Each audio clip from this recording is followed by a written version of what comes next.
Buxushagen op verskatenplakken in de regio worden massaal op als onfretten. Hoveniers hebben het er maar wat druk mee. In Burgum nemen ze geen hele maatregels en hellen ze de hagen voort.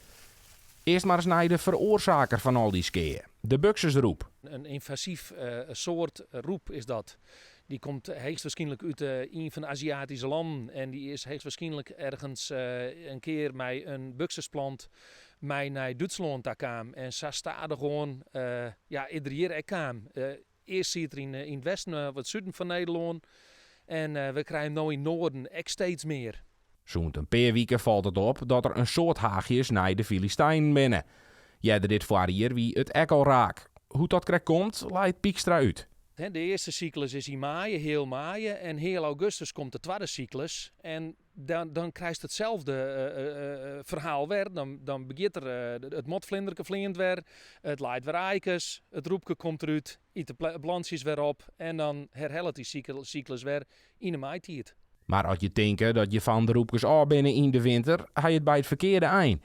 De roepen blijven namelijk gewoon overwinteren in haar kokon in de hagen, zodat ze takom hier weer haar magen vullen kunnen.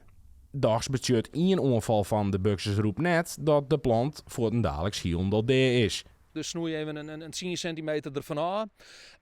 En broek even een roep, een middeltje in die roepjes, dat biologische middeltje. Dus een bacterie. Dus dat is echt totaal net schadelijk voor alle orenbeestjes. Net schadelijk voor de huisdieren. Net schadelijk voor orenroepen. Alleen de invasieve soort pakt ermee. En dat is prima dus.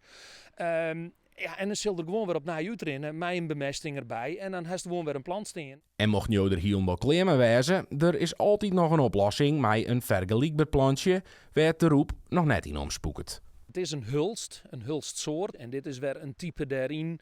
Met een, eigenlijk bijna vergelijkbaar bladje aan de buxus. Die hebben ze al uitgevonden. Eigenlijk een aantal jaren alleen al. Toen er een behoorlijk hardnekkig skimmel in de buxus voorkwam.